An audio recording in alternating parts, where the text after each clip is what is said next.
గత వారాల్లో యెషయా గ్రంథం 41వ అధ్యాయం 20వ వచనం ధ్యానం చేస్తూ మధ్యలో ఆపేశాం.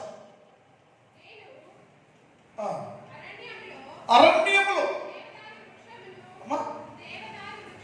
దేవదారు వృక్షము, తుమ్మ చెట్లను, గొంతు చెట్లను, తైల వృక్షములను నాటించదము.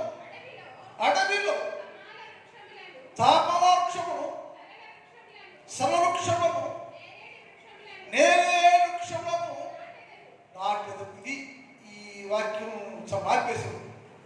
వరదినాల్లో మన వాక్యం ధ్యానం చేస్తున్నాం. దానిలో ఒక భాగాన్ని చదివి ఆపేశాం. ఈ 3 రోజులు ఈ మిగిలిన భాగాన్ని ధ్యానం చేద్దాం. అక్కడ ఏమన్నాడు యేసు ప్రభుల వారు? ఎడారి భూమిగా ఉంది, బీడు భూమిగా ఉంది. ఈ బీడు భూమిని నేను నీటి మడుగుగా మార్చాను, ప్రవాహ జలముతో తడిపాను నేను అని చెప్పాను. అదేనా తెలుసా విషయం? అసలు విన్నారా? ఈ గుర్తుంది అన్నది గుర్తున్నా ఏమా జలక్ష్మి గుర్తుందా? ఆడేదో బాగా చెప్పుకోవాలి, వెళ్ళిపోయాడు, అవి వెళ్తాం మనం అంతే. సో ఆ రోజు ఏం చెప్పాడు దేవుడు? నేను నన్ను నిరాకరించిన వారిని నేను నిరాకరించటం లేదయ్యా అన్నాడు. ప్రజలు, మానవులు, ఇశ్రాయేలీయులు, యూదా జాతి నన్ను నిరాకరించారు, వద్దయ్యా అన్నారు. అయితే నేను దేవుణ్ణి కనుక ఇశ్రాయేలీయులు నన్ను నిరాకరించినా కానీ నేను ఇశ్రాయేలీయులను లేక దేవుని ప్రజలను నేను నిరాకరించకుండా చేరదీసి ఆదరించి వారు ఎండి బీడు భూమిగా ఉంటే ఆ బీడు భూమి మీద ప్రవాహం జలం కురిపించి చదును చేసి దాన్ని నేను బలపట్టి చేస్తూ ఉన్నానయ్యో అని చెప్పాను. రెండోది, ఆ స్థలంలో వారికి ఎండిపోయి ఉంటే నీటి ఓట పుట్టించాను నేను, చిగురు చేయగలను ఓట పుట్టించాను నేను అని చెప్పాడు. మూడోది, ఎండి నేలను ఫలించేసా. ఎండిపోయింది, నీళ్ళు లేదు, ఎడారిగా ఉంది, ఎండిపోయింది, పగిలిపోయింది, సారం లేకుండా ఉంది. అలాంటి భూమిని నేను నీటి మడుగుగా మార్చి తడిపి చదును చేసి దాన్ని నేను ఫలించేదిగా చేశాను అన్న విషయాలు నేర్చుకున్నాం. అక్కడ కింద ఉంటాయి. ఇప్పుడు నేను అరణ్యంలో నేను చెట్లను నాటాను. అరణ్యం అంటే లోకం. అరణ్యమని లోకములు నేను విలువైన వృక్షాలను నాటా. అరణ్యము నేను చెట్లను నాటాను. నేను ఎన్ని చెట్లు నాటాలంటే చాలా రాశారు అక్కడ. వాటిలో ఒకటి నేర్చుకున్నాం మనం. ఏమిటంటే అది దేవదారు వృక్షము. దేవదారు వృక్షాన్ని ఎక్కడ నాటాలి అంటే అరణ్యములో నాటాను నేను. అరణ్యం అనబడి లోకములో, అరణ్యము అనబడే ఈ లోకములో నేను శ్రేష్టమైన వృక్షాన్ని నాటాను. దాని పేరేంటంటే దేవదారు వృక్షము. అది లెబనోను ప్రాంతంలో, లెబనోను పర్వతాల పైన ఎత్తైన స్థలాల్లో శ్రేష్టముగా మొలిచే మొక్కది. లెబనోను ప్రదేశంలో, ఎడారి ప్రాంతంలో, కొండపైన, పర్వతం పైన అది దేవదారు వృక్షము మొలుచును. చాలా ఎత్తుగా ఉన్నాయో, చూసేవారికి ఇంతెంతో అన్నట్టుగా చాలా ఎత్తుగా ఉంటుంది, ఉన్నతంగా ఉంటుంది. అలాగే లోకములో, లోకముల అరణ్యములో మిమ్ములను నేను శ్రేష్టమైన ప్రయోజకమైన వృక్షం లాంటి నేను దేవ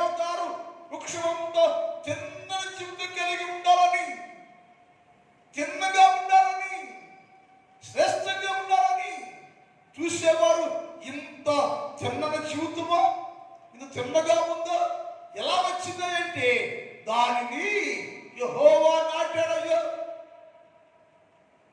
దేవుని చేత నాటబడిన వృక్షం కనుక అది బతుకుతా ఉంది. ఎక్కడయ్యా?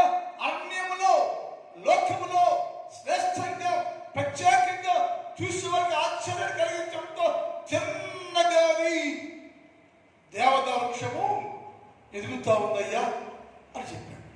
దాన్ని ఆజ్ఞకి పోల్చాడు. దాని వల్లే మీరు కూడా దేవదారు వృక్షం వల్లే చిన్నగా లోకములో ప్రత్యేకంగా ఎదగాలి.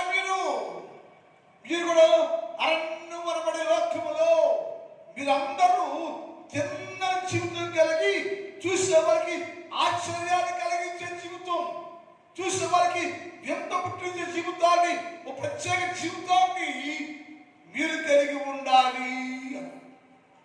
దాని గుణం ఏంటంటే ఎక్కడ దానికి ముడులు ఉండవని నేర్చుకున్నామా. ముడులని ఉండవు, నునుపుగా ఉంటుంది. అంటే ముడులు అంటే దాని లోపల దాని బయట ఎక్కడ పాపం ఉందట. ముడులు కానీ ఎక్కడికి ఆటకు పెట్టేది చెక్కుతా ఉంటే కిందకి పైన కిందకి ఏకంగా ఉంటుంది, నునుపుగా ఉంటుంది, మృదువుగా ఉంటుంది. చూసేవారికి దాన్ని ఆడుకుంటే ఎంత ప్రశాంతంగా ఉంటుంది. దాన్ని తెచ్చి దేవాలయంలో అక్షరాలు వాడతారట. సొలొమోను దేవాలయం నిర్మాణం చేయడానికి ఏ వాడాడంటే దేవదారు వృక్షాలు మాత్రమే చండి అని చెప్పాడు. దాని ముందుగా దావీదు కూడా మందిర నిర్మాణం చేయాలి అనుకుని దావీదు కూడా దేవదారు సామాగ్రి రాళ్ళను నరికి తెచ్చి సిద్ధము చేసి ఉంచాడు అని చెప్పాడు బైబిల్లో. అలాగే సొలొమోను కూడా దేవాలయం కట్టడానికి ఏ వాడాడంటే దేవదారు వృక్షాలు మాత్రమే వాడబడింది. ఎందుకంటే అది చిన్నగా ఉందయ్యా, మృదువుగా ఉందయ్యా, శ్రేష్టంగా ఉందయ్యా, ప్రత్యేకంగా ఉందయ్యా, పనికొచ్చింది అని గ్రహించి అది మాత్రమే దేవాలయంలో వాడబడేదిగా ఉండి దేవాలయ నిర్మాణం కోసం వాడబడింది అని రాయబడి ఉంది. అనగా మన జీవితాల్లో కూడా మనకు కూడా ప్రత్యేక జీవితాన్ని కలిగి ఉండి, శ్రేష్టమైన జీవితాన్ని కలిగి ఉండి, యేసుక్రీస్తు ప్రభు సన్నిధిలో పరికరంగా పనిముట్టుగా నీవు కూడా మందిరంలో వాడబడే జీవితాన్ని కలిగిన వారుగా ఉండాలి అనే ఉద్దేశం. అది మనం ఎలా ఉండాలంటే లోకములో దేవదారు వృక్షము వలె మీరు కూడా ప్రత్యేక జీవితాన్ని కలిగి ఉండాలని యేసయ్య. అయితే మనం దేవునికి ఆలోచిస్తాం, మన జీవితంలో మరి దేవదారు వృక్షం అంత శ్రేష్టత కలిగి ఉన్నావా? నువ్వు పడి మరిచింది కాదు, ఇది దేవుని చేత నాటబడింది. నువ్వు దేవునికి నాటబడ్డా, నువ్వు దేవుని చేత నాటబడి వృక్షము నీవు దేవదారు వృక్షం ఎలాగైతే లోకములో అరణ్యములో ప్రత్యేకంగా ఉందో, మరి నీవు కూడా దేవుని కలిగి యేసుక్రీస్తు ప్రభు చేత నాటబడ్డ నీవు ఒక ప్రత్యేక జీవితాన్ని కలిగి ఉన్నావా? మన దగ్గర అది ఉందా? ప్రత్యేక జీవితం కలిగి ఉన్నాం మనం. ప్రత్యేకత లేకుండా, శ్రేష్ఠ జీవితం లేకుండా ముడులుగానో ఏదో పెదిగానే ఉండాలే అంటే అతని విలువే ఉండదు. ఇక్కడ ఆయన చెప్పాడు, నేను అరణ్యములో దేవదారు వృక్షం నాటాను నేను. అది నీ గుర్తుగా ఉంది.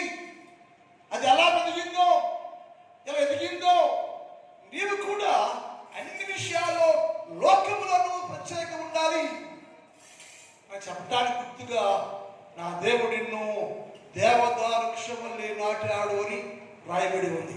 చాలా ఉంటుంది. ఏమిటంటే యేసు ప్రభువు వారు నీ పట్ల కనపరుస్తున్న ఉద్దేశం, మానవుడిగా నీవు దేవుని సన్నిధిలో వాడబడటానికి ఉపయోగపడింది. అరణ్యంలో ఉంటే అరణ్యంలో నాటిన వృక్షం తెచ్చి దేవాలయం కట్టడానికి దేవుని మందిరంలో ఉపయోగపడే పాత్రగా చేయబడింది. లోకంలో ఉన్న నిన్ను, లోకంలో ఉండే నిన్ను దేవుడు తెచ్చి మందిరంలో వాడుకునే పాత్రగా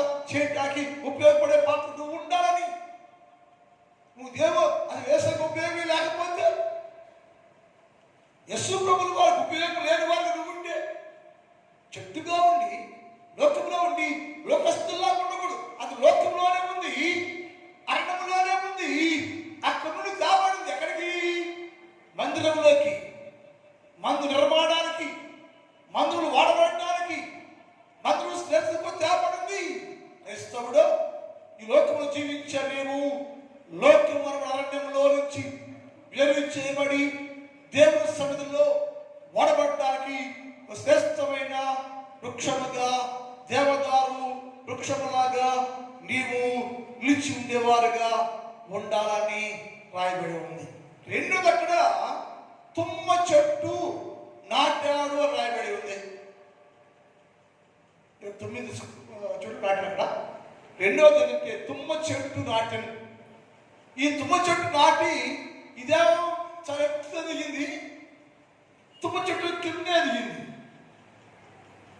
తుమ్మ చెట్టు కింద ఎదిగింది. మోషేతో మాట్లాడాడు దేవుడు.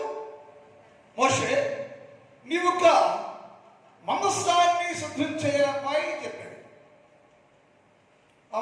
ఎలా చేయమంటావా అంటే దేవుడు చెప్పాడు, మోషే ఇంత కొలత ఉండాలి, ఇంత ఎత్తు ఉండాలి, ఇంత పొడుగు ఉండాలి అన్నాడు. మరి ఎలా చేయమంటావయ్యా అంటే తుమ్మ చెట్టు తుమ్మ కర్ర తెచ్చి దాంతో చెయ్యి అన్నాడు. మోషే దేవుడు ప్రత్యేక చోట మాట్లాడకుండా, మోషే దేవుడు ఓ ప్రత్యేక స్థలంలో పడి మాట్లాడుకుంటూ ఉంటారు.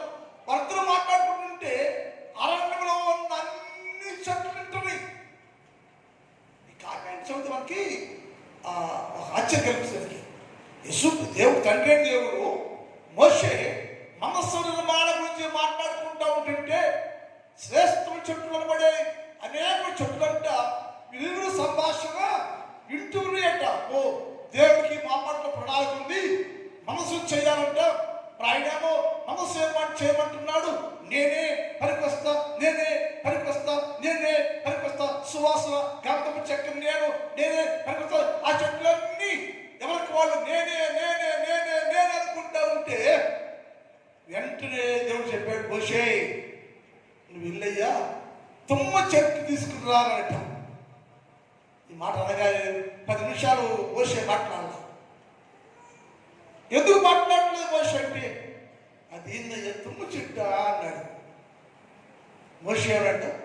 తుమ్మ చెట్ట, అది ఎందుకు పంటది కదా, అది నిష్ప్రయోజమైంది కదా, ఆ దానికి తెలుసయ్యా అని మోషే దేవుడు అడుగుతున్నాడు. మోషే నాకు తెలియదు ఏముందయ్యా, నాకు మరుగైంది, నేను సర్వాంతర్యామి, నాకు తెలియదు ఏమిటి మోషే. కాదయ్యా దానికై ముళ్ళు ఉంటాయ్యా, చాలా పొడుగ్గా ఉంటాయ్యా, అది చాలా విషమయ్యా, అది గుచ్చుకుంటే అయ్యా చాలా చనిపోతున్నారయ్యా అన్నాడు. అంటే అది హానికరమయ్యా, దాని ముళ్ళయ్యా చాలా హానికరం. గుచ్చుకుందంటే స్మాష్ చచ్చిపోవటమే. దాని ముళ్ళయ్యా చాలా హానికరమయ్యా, అలాంటి ముళ్ళు గల చెట్టు మనకెందుకయ్యా అన్నాడు మోషే.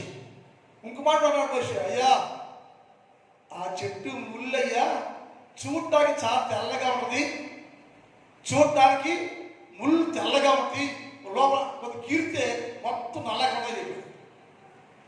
మరి మోషేకి ఆలోచన ఎవరు తెలియదు నాకు.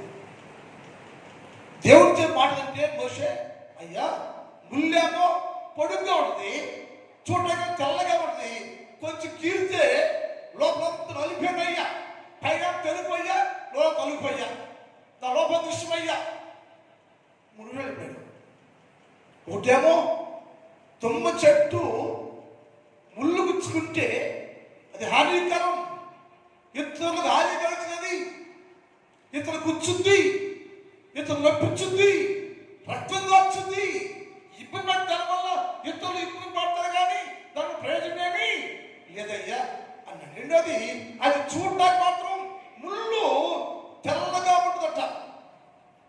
దాని తుమ్మ చెట్టు ముళ్ళు తెల్లగా ఉంటుంది, కొంచెం తీస్తే దాని తోలు తీస్తే లోపల నల్లగా ఉంటాయ్యా. అది వేషధారి కదయ్యా, అది వేషధారి కదయ్యా. ఈనాడు లోకంలో ప్రజలు కూడా అలాగే ఉన్నారు. తుమ్మములలాగా గుచ్చేవారుగా ఉన్నారు, పొడిసేవారుగా ఉన్నారు, రక్తం కార్చేవారుగా ఉన్నారు. నీ మాటల వలన, నీ క్రియల వలన అది గుచ్చి చంపే క్రైస్తవులు ఉన్నారు. అయ్యా అది ఎందుకయ్యా అంటుందంటే కాదు మనిషి అదే కావాలి. ఇతరులు గాయపరిచేదే, ఇతరులు హాని కలిగించేదే, ఇతరులు నష్టపరిచేదే. దానివల్ల చాలా నష్టమే, లాభం లేదయ్యా. కానీ అది నాకు కావాలయ్యా. 2% అయ్యా, అది చూడ తెల్లగా ఉందయ్యా, లోపల అలాగే ఉంది. అంటే పైన పడ్డారు, లోపల పడ్డారు. పైన పరిశుద్ధం, లోపలంతా అర్థం. లోపలంతా లోపల చెప్పట్లేదు, పైన చెప్తున్నారు. పైన తెల్లగా ఉంది, లోపల అలాగే ఉందంటారు. పైన పడ్డారు, పైన బాగానే ఉంది. క్రైస్తవులు పైన చాలా తెల్లగా ఉంటారు, లోపలంతా నలిపే, లోపల శుద్ధీకరణ ఉండదు, లోపల పవిత్రత ఉండదు, పరిశుద్ధంగా ఉండరు. లోపలంతా ద్వేషం, పగాక, అంత అన్ని పాపాలు కొడగట్టుకుంటే లోపల భాగం బ్లాక్ అయిపోయింది, నల్లగా అయిపోయింది. తుమ్మముళ్ళు ఎలాగైనా చూసే వారికి ఆకర్షణీయంగా తెల్లగా కనబడుతుందో ప్రపంచంలో మీరు కాదు ప్రపంచంలో క్రైస్తవులు చూడటానికి తెల్లగా ఉండి కనిపిస్తుందయ్యా, లోపలంతా నలిపినయ్యా.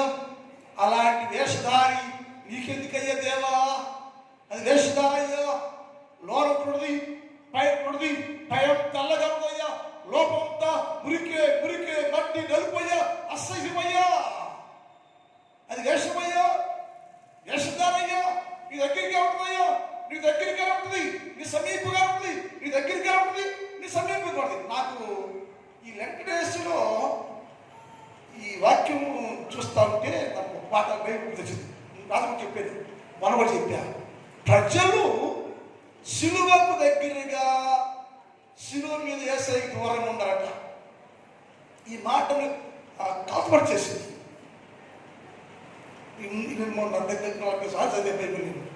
ఆ అధ్యాయంలో చదువుతాను ఉండా. దాని కొత్త కోణంలో అర్థమైందంటే ప్రజలు శిలువకు దగ్గరగా ఉన్నారట, శిలువ వేయబడ్డ క్రీస్తుకు దూరంగా ఉంటారట. నేటి వరకు, ఆనాటి నుంచి. అందుకే యేసు రాలా, యేసుకి రాలే. కాబట్టి ఎవరు సమీపంగా ఉన్నట్టుగా ఉంటున్నారు కానీ సమీపంగా లేదు అని అన్నాడు.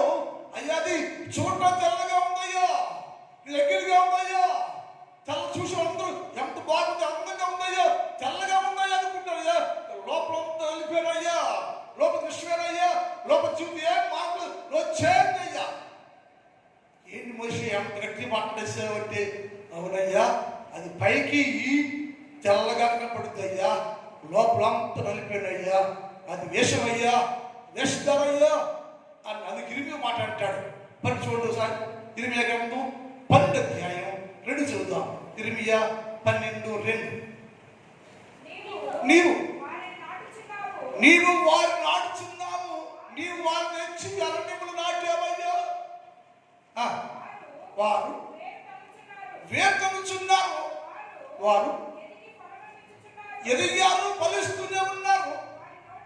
వారి నోటికి నువ్వు సమీపంగా ఉన్నావు, కానీ వారి అంతరంగము నల్లగా ఉందయ్యా, అంతరంగం దూరంగా ఉందంట. నోటికేమో ఎంతో నోట్. అంతరాంగ సంగతి ఏంటి? అదే దూరంగా ఉందంట. అంటే ఏంటంటే చెట్టు, తుమ్మ చెట్టు ముళ్ళులాగా పైకేమో తెల్లగా ఉన్నావు నీవు, చూసావు తెల్ల కనబడుతున్నావు నీవు, లోపల తెలుపుంది. కారణం ఏంటి అంటే పైకి నోరేమో దేవుడి దగ్గరగా ఉందట, అంతరంగమేమో దూరంగా ఉందట. నోరేమో శిలువకు దగ్గరగా ఉందట, అంతరంగమేమో యేసయ్యకి దూరంగా ఉందట. అందుకని అది వేషమయ్యా, వేషం. ప్రపంచం క్రైస్తవం వేషం వేస్తున్నారయ్యా, పరిపూర్ణత లేదయ్యా. నీ తెల్లగా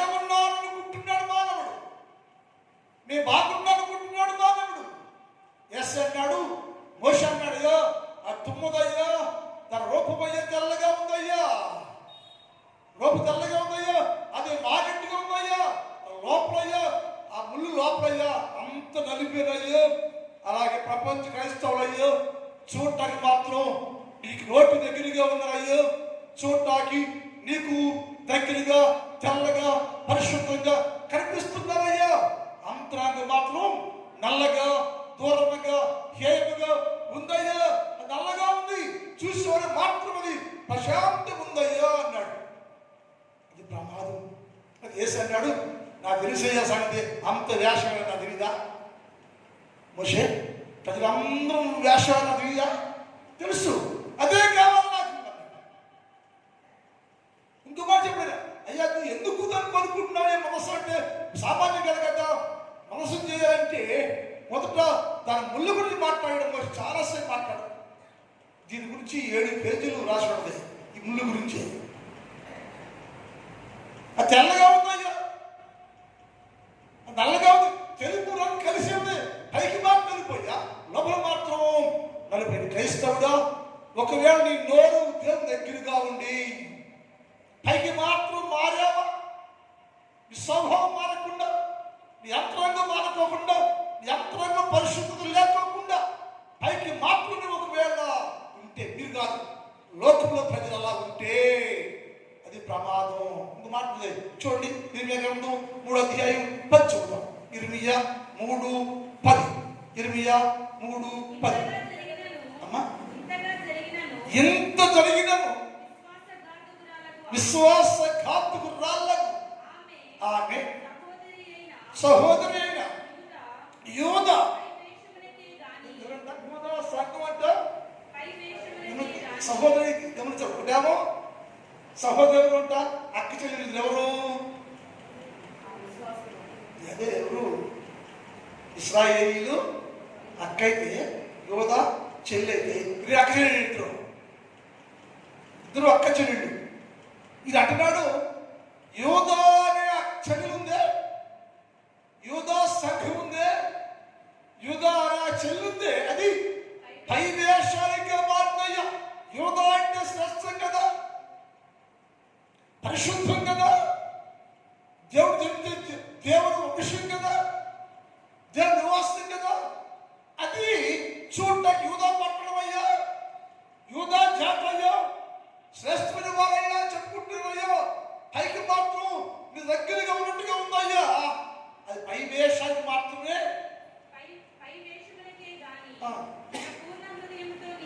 పూర్ణ హృదయంతో నీ యొద్దకు రాలేదయ్యా. ఎట్టొచ్చిందంట,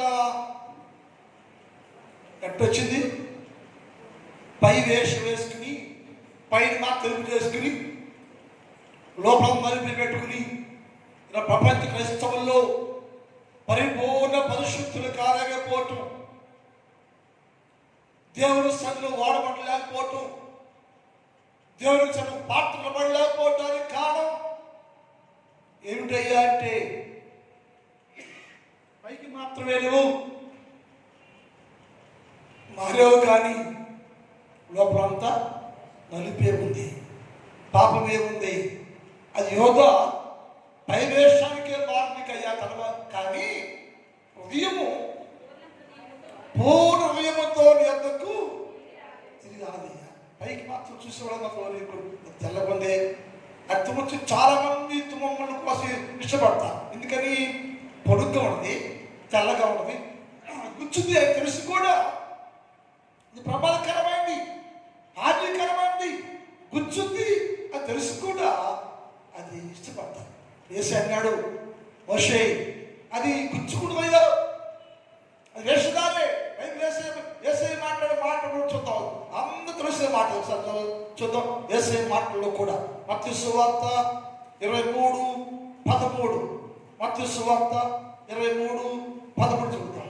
అయ్యో ఎవరిళ్ళు, అయ్యో తుమ్మములు లాంటి వారున్నారా, అయ్యో వేషధారులారా, తుమ్మములు లాగా మీరు పైకి బాగానే ఉన్నారయ్యా, తుమ్మములు లాగా పై తెల్లగా ఉన్నారయ్యా, పరిసయ్యులారా,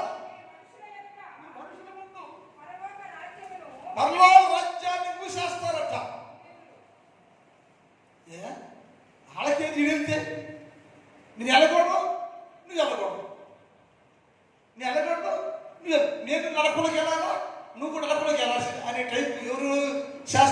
ఏసైది. ఎవరిళ్ళు? వేషధారులు. లోకాలే వాళ్ళు ఏమిటంటే మేమే గ్రేస్ పబ్బు కంటే మేమే గ్రేట్ అయ్యా, శాస్త్రులు పైసలు ఉద్దేశం అంటే యస్సు పబ్బు ఏది తెలుసయ్యా, మేమే గ్రేట్ అనుకునేవారు. శాస్త్రులు పరిసరాలను చేశాడు. అయ్యో వేషధారులారా, మీరు ఎవరు? వెళ్ళేవాళ్ళని ఎవరు? ప్రపంచం కారణం ఏంటంటే పై తెల్లగా ఉన్నాము, నువ్వు నల్లగా ఉన్నావు, పై హృదయం దూరంగా ఉంది, పెదాల దగ్గరగా ఉంది కాబట్టి నీకు పరలోక రాజ్యం లేదు. వెళ్ళేవాళ్ళు కూడా వెళ్ళలేవు నీవు. ఇంకో మాట అదే అధ్యాయంలో 25 నుంచి, అయ్యో శాస్త్రులారా పరిచయులారా, మీ గిన్నెయు పళ్ళాన్ని, గిన్నెంతా పళ్ళె పైన తళతళ తళతళ వచ్చిపోతుంట. ఏంటి ఏంటి ఏడా పైన వాన కాదు, లోన మోటానే వేసాను. నేనన్న మాట మిమ్మల్ని అంటలా వేసయ్యా, లోకం చెప్తున్నాడు. ఏమన్నాడు? అయ్యో శాస్త్రులారా పరిచయులారా, మీ గిన్నె, నీ పళ్ళెము, నీ బాహ్య రూపం, నీ దేహాన్ని తట్టలాడిస్తున్నావు నీవు, నేర్పిస్తున్నావు నీవు, తెల్లగా చూపిస్తున్నావు నీవు, తెల్లగా ఉన్నట్టు చూపిస్తున్నావు లోకానికి. నీ గిన్నె, నీ పళ్ళెము పై రూపము తుమ్మ ముళ్ళులాగా, పై రూపము తుమ్మ ముళ్ళు వల్లే తెల్లగా తడతడ మెరుస్తూ ఉంది, కానీ అది లోపల తోపుతోను, అది తేలుతోను, నలుపుతోటి పాపం తిండిపోయిందయ్యా. అది అయ్యేదా సంగతి? ఏం సంగతి? ఏం సంగతి? తుమ్మ చెట్టు, తుమ్మ చెట్టు అయ్యా, శాస్త్రులాంటి పరిశీలనది పై తడతడ మెరుస్తుంది, దాని ముళ్ళు పైకి తడతడ మెరుస్తుందయ్యా, ఆకర్షణగా ఉందయ్యా. లోపలంతా తోపుంది, నలుపుంది, చీకటి ఉంది, అది పాపంగా ఉంది. లోపల నలుపునయ్యా, పైకి మాత్రలా కనిపిస్తుందయ్యా తుమ్మ చెట్టు ముళ్ళయ్యో. అవసరం అయ్యేట్టు వేసాడు. అలాంటి దర్శనాలే కావాలి నాకు. అది హానికరమైంది, అది పనికిరాంది, వేషం వేసేదే, నటించేదే. అలాంటి దాన్ని నేను ఒక శ్రేష్టమైన పాత్ర చేరుకుంటున్నా. మోషే అంటే అంత దాపల మోషే చెప్పయ్యా, దానికి ముళ్ళు కదయ్యా, దాని ముళ్ళు కూడా బాగా చెప్పాడు. ఏమన్నాడు? దాని ముళ్ళు కదయ్యా, దాని ముళ్ళు కూడా బాగా, దాని ముళ్ళంతా కరుక్కుందయ్యా, ముళ్ళంతా కరుక్కుంది. గీదొచ్చి దాన్ని రాసుకుంటే గీద శరీరం అంతా రక్తమైపోతాయా, గీద దేహం అంతా పగిలిపోతాయా, రక్తమైపోతాయా. అది ముళ్ళే కదా, ఒళ్ళు కూడా ప్రమాదం అయ్యా, కరుక్కయ్యది, కరుక్కుందయ్యా.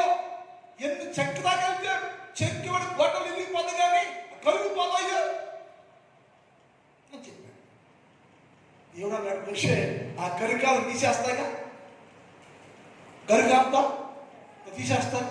ఎందుకోసం గరుగు? ఎందుకంటే గరుగు బైబిల్ ప్రకారం గరుగుతుంటే కట్టత్వానికి గుర్తు, తెలిపేమో నష్టానికి గుర్తయితే ఈ నలుపరిది అది గరుకు కఠినత్వానికి గుర్తు.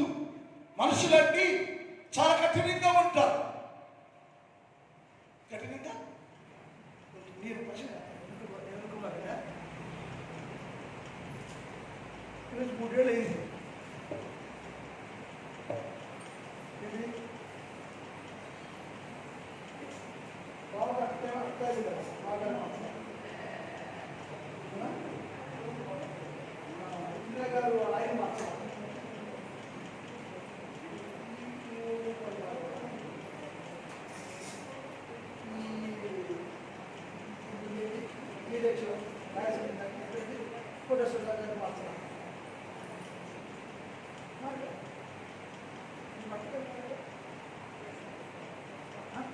అప్పుడు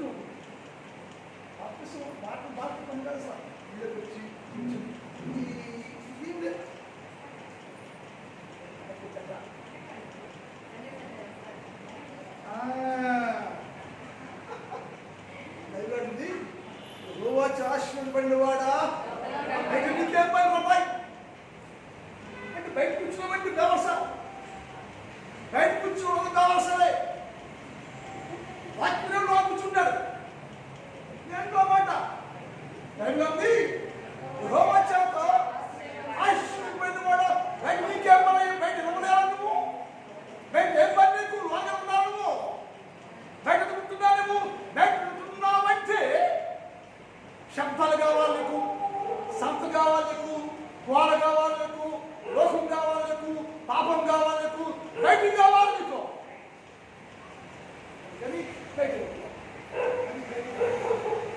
ఏమిటంటే ఎప్పుడు మారేమో ఎప్పుడు మారుతాము ఎప్పుడు మారుతాం వేసేస్తే ఏంటి ఏసాడయ్యా నిన్ను అందరూ నేను ఉపయోగపడే పాత్ర చెలకుంటాను నేను కఠినంగా ఎన్నుకుంటావు కఠినంగా ఎన్నాడుంటాను ఎంతకాలం కఠినంగా ఉంటావు నువ్వు కఠిన వచ్చింది వద్దయ్యా కరుకుగా ఉండద్దు నువ్వు అయ్యా దేవా తుమ్మ చెట్టు శరీరం ఉందే ముళ్ళేమో విషం వేసింది ఒళ్ళేమో కరుగ్గా ఉంది తీసుకుంటే పెరిగిపోతాయా అది హానికరం కఠినపురాలు మారదు వినదు లోపడదు అంత కఠినంగా ఉంది కదా మీరు రాలేదా అంటే మీ తుమ్మ చెప్పి మీకు తేడేవి మీ తుమ్మ చెట్టు కాదండి చెప్పి ఎత్తుకున్నా మీ తుమ్మ చెట్టు కాదండి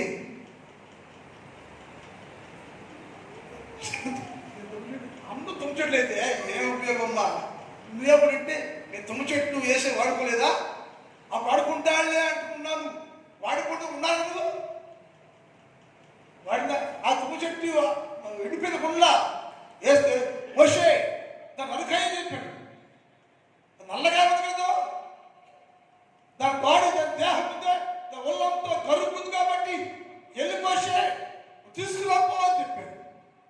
ఆయన చెప్పిన సాకులు చాలా చెప్పాడు. ఒకటేమో ముళ్ళు మంచిది కాదయ్యా అది వేషం అని చెప్పాడు.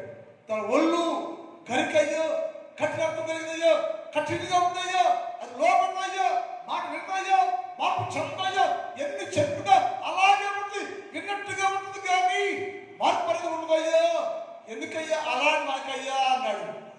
ఇంకో మాట చెప్పాడు ఆకులయ్యా ఎంత క్లీన్ చేసినా ఆకుల్ని ఎంత క్లీన్ చేసినా దాన్ని నలుపుంటేనే ఉందయ్యా నేను ఇది నా మాట కదండి మోసే మాటలు ఇవన్నీ ఇది మోసే మాటలు అది ఆకుదానికి రాలిపోతా ఉంటుంది శుద్ధి చేద్దాం అనుకుంటాడు ఇప్పుడు చేస్తాం ఇది కాశీబాగా పాడైపోతాయి. ఆకు ఎంత క్లీన్ చేసినా తుమ్మ చెట్టు ఆకు శుద్ధి కాదయ్యా ఆకు శుభ్రం లేదయ్యా శుభ్రం చేయి పురుకున్న వాడికి అది హాని కలిగేస్తుంది. ఎవడైనా తుమ్మ చెట్టు ఆకుని శుద్ధి చేద్దాం అనుకుని పునుకుంటే పునుకున్న వాడికి హాని చేస్తుంది. అది శుద్ధి చేయడానికి ఇష్టపడదయ్యా శుభ్రం చేయబడదు శుభ్రం కాదయ్యా దాన్ని ఏ మంచి లేదు దానిలో ఒళ్ళు ప్రమాదం దానికి ఆకు కూడా శుద్ధి చేయబడదు శుద్ధి చేయడానికి ఇష్టపడుతుంది అంటే ఇహో చెప్పాడు దేవా ఏందంటే వేషే నువ్వు వెళ్ళు కొనం తీసుకో వెళ్ళు దానికే శుద్ధిస్తాను చెప్పాడు. దాని దగ్గరికి వెళ్ళి ఇన్ని చెప్పినా యేసు ప్రభువు ఎనకపోతే మోషే మనసు మారిపోయిందయ్యా ఇష్టం ఎందుకయ్యా అంటే అన్నాడు దాన్ని తెచ్చి మందసం చేయాలి నేను మందసం చేయాలి పనికిరాంది గుచ్చేది యశుదానే కట్టివైంది శుభ్రం లేనిది శుద్ధి లేనిది అసగించుకొని హానికర ఉండేది రోతదే ఎందుకు ఉపయోగపడి తుమ్మ చెట్టు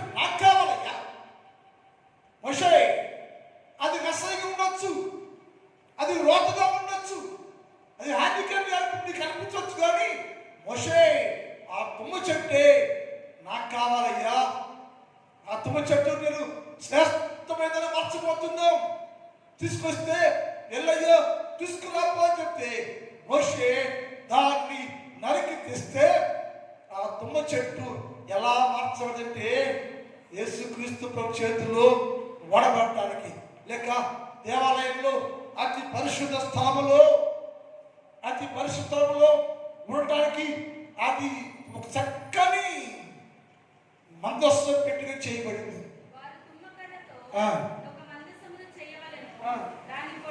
దాని పొడుగు 2 మూరలు ఉండాలి, దాని వెడల్పు 3.5 ఉండాలి, దాని ఎత్తు 3.5 ఉండాలి. ఆ మందస్సములో నేను నీకు ఇచ్చు. ఎందుకని అది అక్కడ అడుగుతా ఉన్నది, ఉపయోగం అది తెచ్చి కోసి ఈ కొలత ప్రకారం మనస్సు నిర్మాణం చేస్తే ఆ మనస్సు లోపల ఏమిటంటే మనస్సు చేసినాక దాని చుట్టూ బంగారం పొదుగు ఇచ్చాను. ఆ తుమ్మకారంలో మనస్సుగా మారిపోతే దాని పై రూపం అంతా పైన దాని లోపల ఇంకేం చెప్పాడైనా అయ్యా పైన వేషమయ్యా లోన మోసమయ్యా అని చెప్పాడు.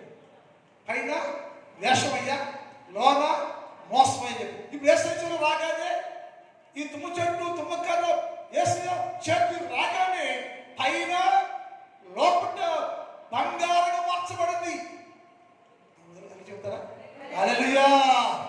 నువ్వు యేసు చేతులకు వస్తే యేసు నమ్ముకుంటే నువ్వు పాపివే, పనికిరాని వాడివి, పనికిరాని వ్యక్తివే. నువ్వు యేసు వస్తే యేసు తీసుకురాబట్టే నా దేవుడు నీ లోపల నీ బయట నీ జీవితాన్ని బంగారాన్ని పొదిగించి బంగారంలో మార్చేసి బంగారంలో పొదిగించి బయట తీసుకున్న బంగారమే లోకసులో బంగారమే విలువలే నిన్ను విలువలేని జీవితం బంగారం లాగా తల మెరిసిపోతా ఉండేను. విలువ వచ్చింది, గౌరవం వచ్చింది, ఘనత వచ్చింది, విలువగా మార్చబడింది, అడుగుగా ఉంది, హేమిగా ఉంది, అసహ్యంగా ఉంది. అలా నిన్ను బంగారు పాత్రగా మార్చేసి అందు లోపల లోపలను వెలుపలను పొదిగించవలను కట్టవలను. దాని 4 అన్ని బంగారమే. లోన బయట చుట్టూ బయట మనసు మోసేవారు కర్రదోచాలని కూడా బంగారం పొదిగించవలను. దాని లోపల అహరోను చిగురించిన కర్ర పెట్టాలయ్యా, మన్నా పాత్ర పెట్టాలయ్యో, ధర్మశాస్త్రం పెట్టాలయ్యో. ధర్మశాస్త్రం పోయాలి అంటే దాని లోపలికి ఏమేసారంట? ధర్మశాస్త్రం వచ్చేసింది. 10 ఆజ్ఞల పలకలు పెట్టారు. అహరోను చిగురించి కర్ర అందులో పెట్టారు. మన్నా పాత్రలు పెట్టారు. అంటే విలువలే దానిలోనికి విలువైనవి, శ్రేష్టమైనది మన్నా పాత్ర, అహరోను చిగురించిన కర్ర, ధర్మశాస్త్ర పలకలు దానిలోనికి వస్తే, దాని మూత వస్తే అది ఎక్కడంటే అతి పరిశుద్ధ స్థలములో ఉండెను. అతి పరిశుద్ధ స్థలంలోకి మార్చబడెను. అడవిలో ఉంది, హేమగా ఉంది, రోతగా ఉంది, వేషంగా ఉంది, మార్చబడలేదు. కానీ అది ఎప్పుడైతే దేవుని చేతికి వచ్చిందో, దేవుని చేతిలో పడిందో, ఈ పరికరాన్ని తుమ్మ చెట్టు విలువైనదిగా మార్చబడి అది దేవుని చేత నిర్మాణము చేయబడి అతి పరిశుద్ధంలో తీసుకోవడానికి ఉపయోగపడేటువంటి మనస్సంగా మారింది. ఆ మనస్సు లేకపోతే ఇష్టానికి విజయమే లేదు.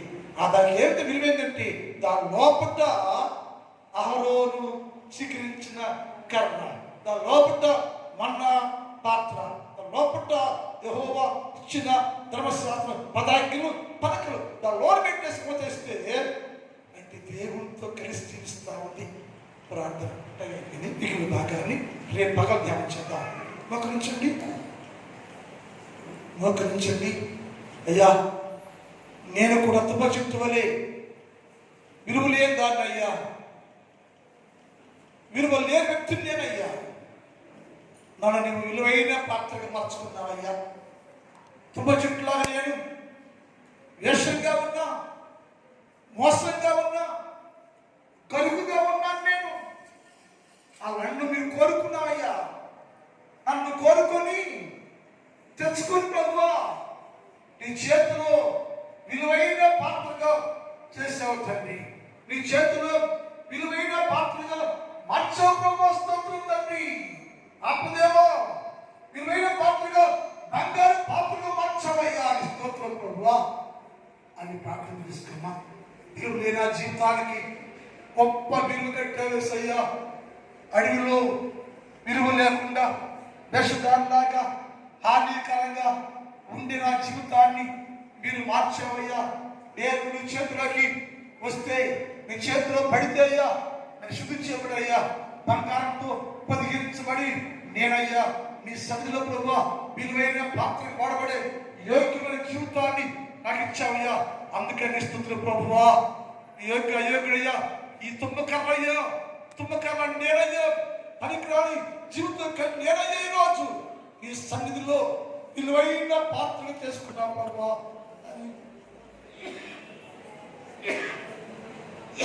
ప్రార్థన చేసుకోండి. యోహాన్ గారు ముందుకు వచ్చి ప్రార్థన చేస్తారు. అందరూ ప్రార్థనలో ఉండండి.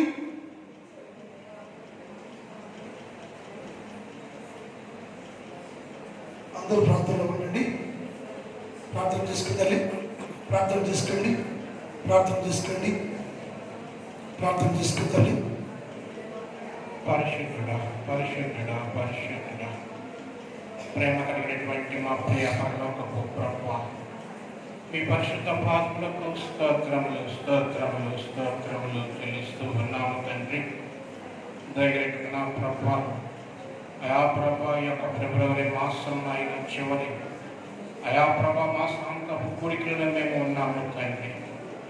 అయా ప్రభు ఈ సమయంలో ప్రభు కాలంలో ప్రభు సన్నిధిలో మేము ఉన్నాము ఆయన.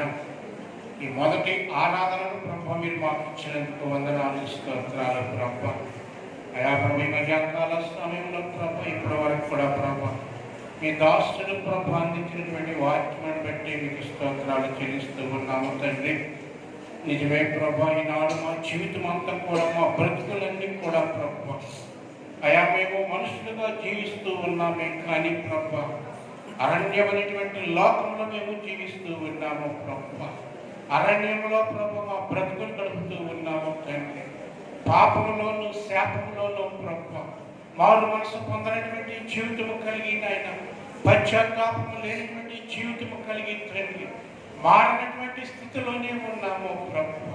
అయా ప్రభు నాయన మీ యొక్క ఉద్దేశం ఏంటంటే అయా నాయన మేము చెడిపోయినటువంటి మమ్ములను, పాడైపోయినటువంటి మమ్ములను అయా ప్రభు చెట్టులో సమ చెట్టులో ముళ్ళులాగా ఉన్నటువంటి మమ్ములను మీరు మార్చాలని మీ ఉద్దేశమై ఉన్నది తండ్రి. అయా ప్రభు మేము ఈ లోకంలో ప్రభు ఈ లోకంలో ఉన్నటువంటి వాటి కొరకునైనా మేము చూస్తూ ఉన్నాం కానీ మిమ్మల్ని ఎరుగక ప్రభు ఈ లోకంలో పాపమునే ప్రేమిస్తూ తండ్రి పాపములోనే పెరుగుతూ ఉన్నప్పుడు తండ్రి ఆ పాపము నుంచి నాయన మాకు విడుదల కలుగ చేయడానికి ప్రభు ఎండిపోయినటువంటి మమ్ములను నీరు కట్టి ఫలించాలని మీ యొక్క ఉద్దేశమై ఉన్నది తండ్రి. అయా ప్రభు అయినప్పటికీ మీకు లోబడినటువంటి స్థితిలో ఉంటూ ఉన్నాము ప్రభు, లోబడినటువంటి స్థాయిలో ఉండిపోతూ ఉన్నాము ప్రభు. ఇంకా ప్రభు మేమునైనా అయా ప్రభానైనా ముళ్ళులాగా మేము జీవిస్తూ ఉన్నాము తండ్రి. అయా నాయన మీరు నాయన నల్లగా ఉన్నటువంటి ఆ చెట్టును ప్రభు అయా తన బ్రతుకు తండ్రి గరుకుదైనప్పటికీ ఆ యొక్క ముళ్ళు విషమైనప్పటికీ కూడా తండ్రి అలాంటి దానిని మీరు మార్చుకుని ప్రభు అయా ప్రభా మీ యొక్క పరిశుద్ధమైనటువంటి ప్రభు అయా సన్నిధిలో ఉంచాను మీకు స్తోత్రాలు తండ్రి. అతి పరిశుద్ధమైనటువంటి స్థలంలో ప్రభు ఉండగలిగింది అంటే దాని బ్రతుకులు మార్చేశారు ప్రభు, దాని జీవితాన్ని మార్చారు ప్రభు. అయా ఈనాడు కూడా అలాంటి స్థితిలో మేము ఉన్నట్టయితే ప్రభు మమ్మల్ని మీరు మార్చండి తండ్రి. నీ బిడ్డలుగా మమ్మల్ని ఏర్పాటు చేసుకోనండి ప్రభు, నీ కుమారులుగా నీ కుమార్తెలుగా ప్రభు నాయన మమ్మల్ని మార్చండి తండ్రి. అయా నాయన మేము పైకి మాత్రమే భక్తి పరులుగా ఉండకుండా ప్రభు అయా ఈనాడు నాయన అయా లోపల కడగబడేటువంటి వారుగా ఉండటానికి నీ కృపను దయచేయండి ప్రభు. పైకి శుద్ధి చేయబడినటువంటి వారుగా కాకుండా మమ్మల్ని మేము లోపల ఉన్నటువంటి అనేకమైనటువంటి వాటిని ప్రభు బయటికి తీసివేసి తండ్రి లోపల ఉన్నటువంటి ప్రతి పాపను తండ్రి మేము విడిచి విడిచిపెట్టేసి తండ్రి శుద్ధి చేసుకోవటానికి తండ్రి నీ కృపను దయచేయండి తండ్రి. ఇంకా ప్రభ మేము అదే పాపములో ఉన్నట్టయితే తండ్రి ఎప్పటికైనా తండ్రి మారు మనసు పొంది పశ్చాత్తాపమును పొంది ప్రభ వాటిని విడిచిపెట్టి తండ్రి పరిశుద్ధమైనటువంటి జనాంగములో ప్రభ పరిశుద్ధమైనటువంటి స్థలంలో ప్రభ పరిశుద్ధులుగా మమ్మల్ని మార్చుకుంటూ ఉన్నాము తండ్రి. మీకే స్తోత్రాలు చెల్లిస్తూ ఉన్నాము తండ్రి. అయా ప్రభు మధ్యాహ్న కాల సమయంలో ప్రతి బిడ్డతో మీరు మాట్లాడినందుకు మీకు స్తోత్రాలు తండ్రి. ప్రతి బిడ్డ యొక్క హృదయంలో నీ వాక్యమును ఫలింపచేయండి తండ్రి. ప్రతి ఒక్క బిడ్డలో ప్రభ నీ వాక్యము విస్తారంగా ప్రభ నాయన దాన్ని అయా నీరు కట్టి తండ్రి ఫలించినట్లుగా నీకు ప్రదాయించే ప్రభ. సాయంకాలము జరగబోయేటువంటి ఆరాధనలో కూడా మీరు ఉండండి ప్రభ. మీకు మహిమకరముగా జరిగించుకోమడుతూ ఉన్నాము తండ్రి. ఈ 2 రోజులు ఉపవాస ప్రార్థనలో కూడా ఉండండి అయా ప్రభ. జరగబోయేటువంటి ఆ 2 రోజులు కూడా మీరు ఉండి ప్రభ మీ ఆత్మచేతని అనేక మందిని ప్రభ మీ యొక్క మందిరానికి తీసుకురమ్మని నా ప్రభువును నా రక్షకుడిటువంటి యేసు నామమును బట్టి అడిగి వేడుకొనుచున్నాము తండ్రి. ఆమేన్. అందులో చిన్నపడదామండి. ఎందుకో నన్నింతగా నీవు ప్రేమించితివో దేవా, అందుకు నా దీన స్తుతి పాత్ర. హల్లెలూయా యేసయ్యా, హల్లెలూయా యేసయ్యా. నా పాపముగా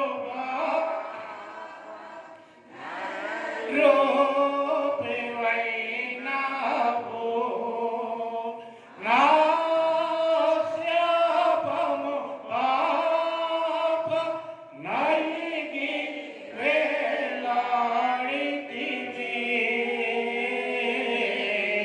నాకు చాలిన దేవుడవు నీవే, నా స్థానములో నీవే. నాకు చాలిన నీవే, నా స్థానములో నీవే.